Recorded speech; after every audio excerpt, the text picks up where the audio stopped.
Pourquoi on accueille Ménart ici? D'abord, cette aventure est née d'une rencontre avec Laure Daudeville, qui est une femme extraordinaire, qui a fait un travail colossal pendant 10 ans pour lancer la foire de Beyrouth.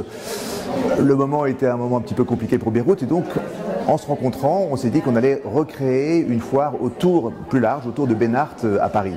Pour 2 raisons. D'abord parce que c'est une scène extrêmement dynamique.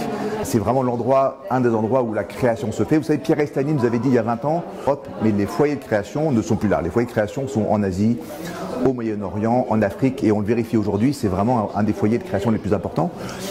Mais nous, assez modestement, on est content aussi d'accompagner un peu ces mouvements de création pour peut-être éventuellement leur donner une autre audience à travers les banques publiques. Donc ça fait partie des projets qu'on veut développer.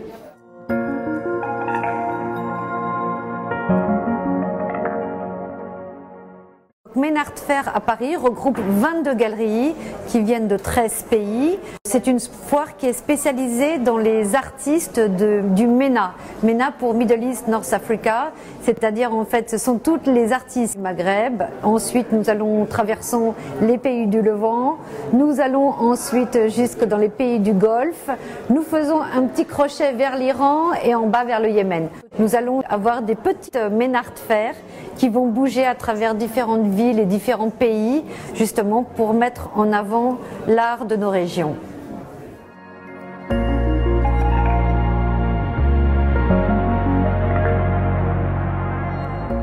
Dans les artistes plus contemporains, pour cette édition et cette sélection qu'ont faite les galeries, il y a vraiment un ton qui est assez, on va dire, un peu nostalgique. Il y a une forme de mélancolie, et les œuvres ne sont absolument pas frontales. C'est des œuvres qui expriment énormément de douceur. Il faut prendre le temps pour aller les voir, et c'est assez intéressant parce que la foire est petite. Donc les collectionneurs prennent le temps pour s'arrêter, regarder et découvrir.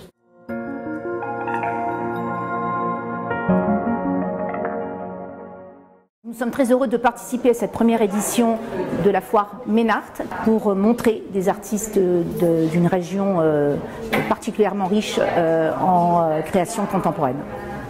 Nous avons choisi de présenter Youssef Nabil, qui est né en Égypte et qui vient de terminer une très belle exposition au Palazzo Grassi à Venise. Sarkis, qui habite aujourd'hui en France et qui est né en Turquie.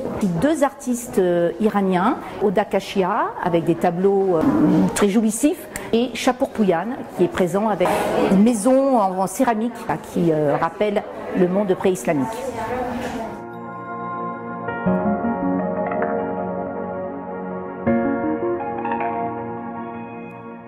Moi, ce qui me touche, c'est des artistes qui ont une culture différente que la mienne. Je suis italien. Donc, ce sont des artistes qui m'apportent des nouvelles sensations, des nouvelles émotions. Moattat Nasr, un artiste égyptien. Haman Mater, un artiste de l'Arabie Saoudite. Etel Adnan, originaire du Liban. Et Lala Alaoui, du Maroc, franco-marocaine. Et l'équilibre homme-femme, avec des différents médiums. On a l'albâtre, des allumettes, du métal, des photos. Donc on a essayé de faire un cocktail riche, intense, avec ces artistes que nous adorons.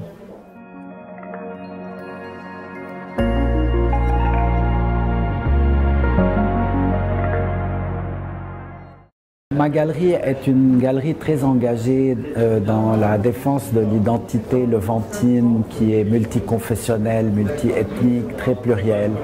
On a fait un choix aujourd'hui, avec tout ce qui se passe au Liban, de mettre en avant nos jeunes artistes qui ont besoin le plus de soutien. Et j'espère, à travers Ménart, pas seulement de leur trouver des collectionneurs, mais des galeristes qui seraient intéressés par leur travail. Parce que acheter de la peinture, du matériel, aujourd'hui de la toile, ça devient de plus en plus difficile dans notre crise économique.